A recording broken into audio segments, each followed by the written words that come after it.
Swamiji, how can one develop sweetness in oneself? You know, the reason people are so hard in this world is that they're always ready for attack.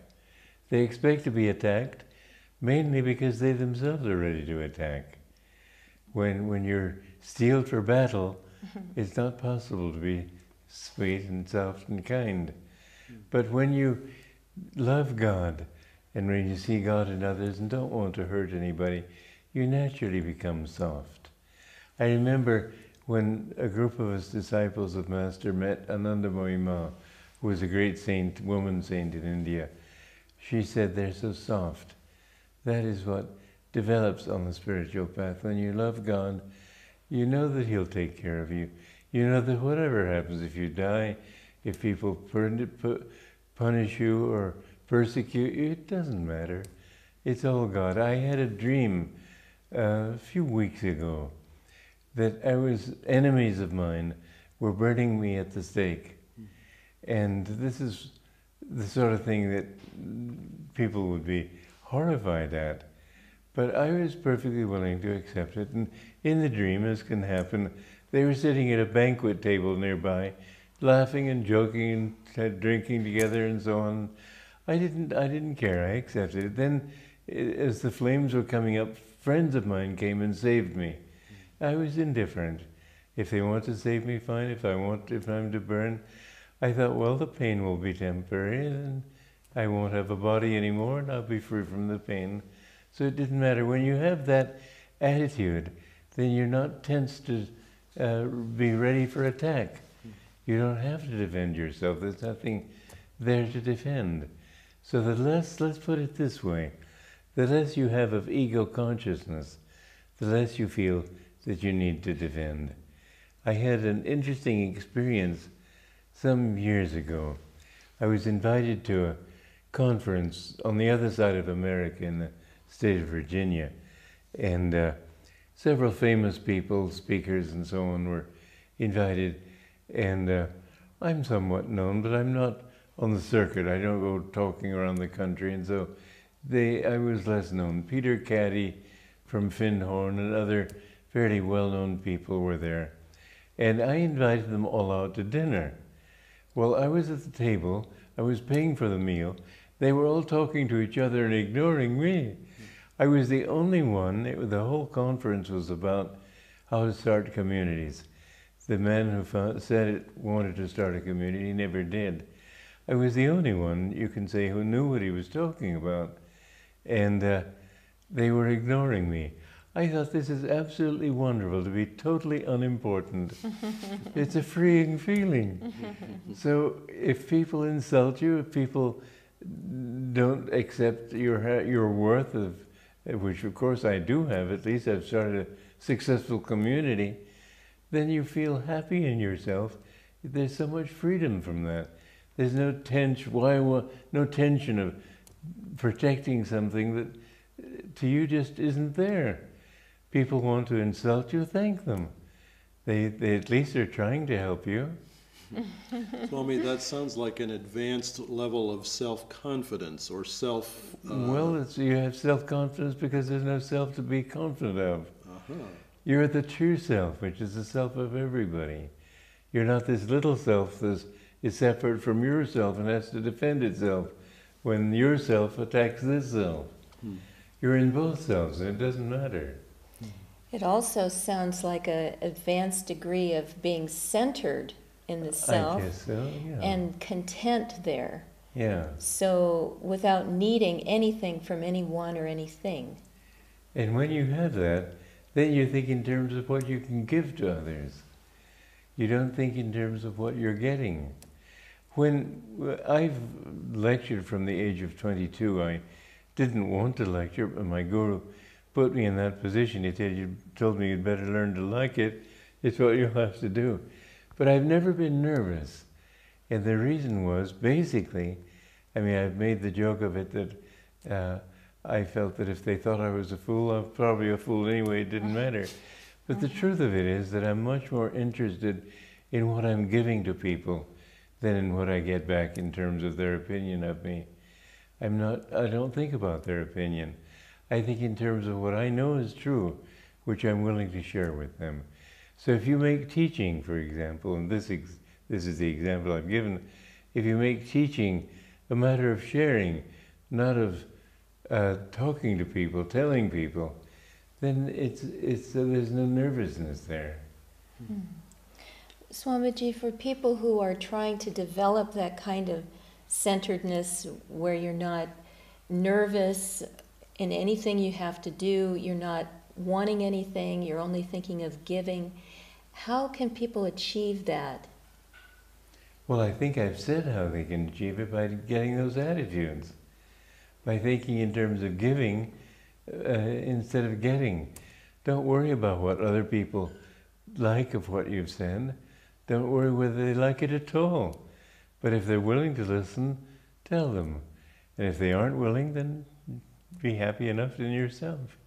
You don't have to, they don't owe it to you to listen to you. And so if they don't like it, fine. Swami, why would your guru have asked you to lecture? I think probably because in past lives I had many doubts. He said you were eaten up with doubts.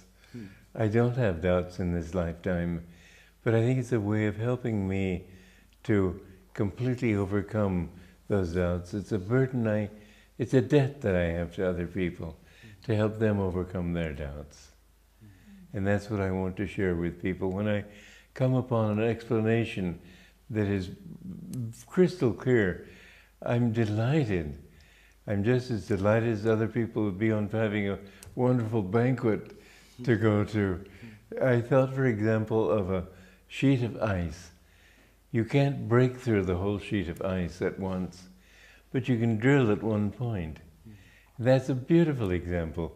We need to know ourselves. We don't need to worry about understanding of the world, reading all the books we can read, understanding other people. All we need to know is drill at this one point of ego.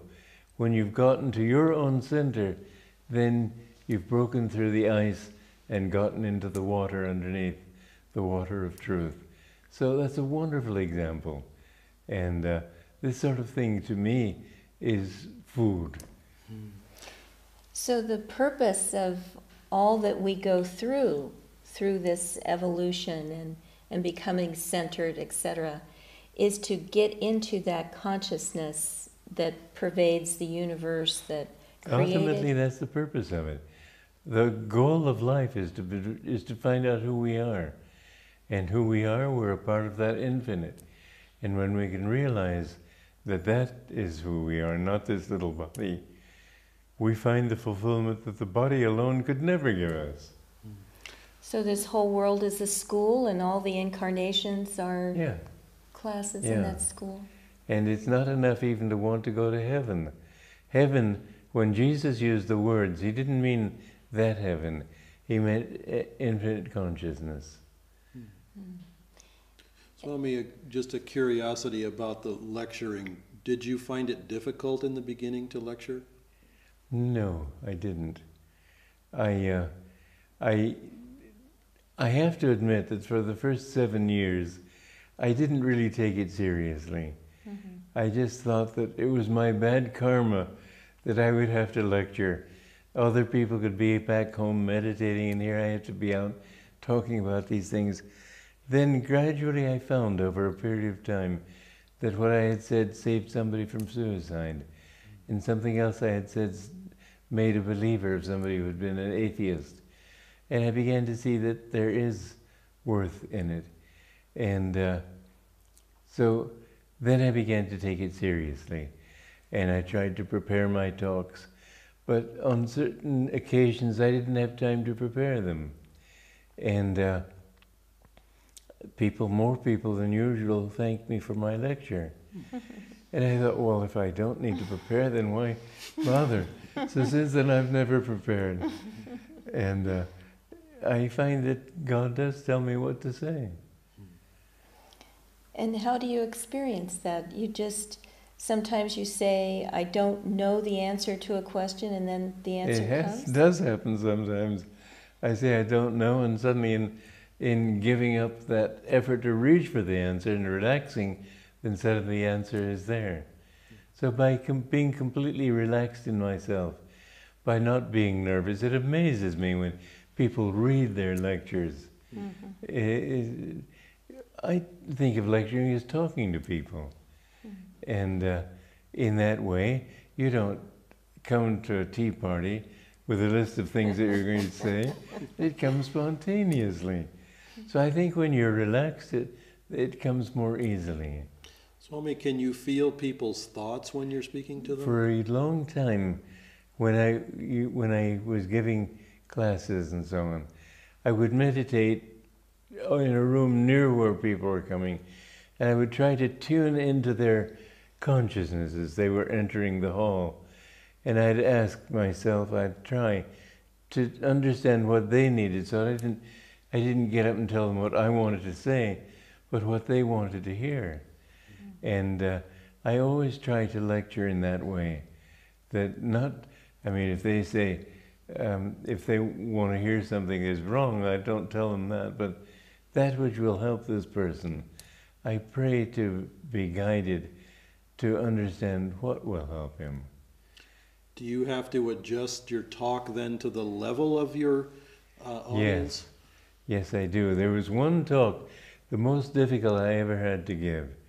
It was to a school, and there were very skeptical students, and there were also devotees. And to talk to both groups at once was very difficult. But I try to reach them where they are, and that's another reason why I enjoy questions and answer sessions like this, because I can tune into the question itself. But when I have to lecture to a crowd, I know one time in Vancouver, there were about 1,000 people there, and somebody very egotistical was saying, "Is this just going to be a monologue?" And I said, "I'm sorry, but we can't talk like that because there are too many people here. What you ask may not be pertinent to what they want to hear. So I have to try to tune into your consciousness." But I try to do that. And it was very well received too, because although it was another country, different culture in a way, nonetheless, it tuned into them. You have lectured in so many countries, Swamiji. I have, yeah. And fortunately, I know a lot of languages, and so I can lecture in several languages too, and that helps. But the main thing is to have respect for people. I don't talk down to anybody. I've never tried to teach people. I've tried to share what I know.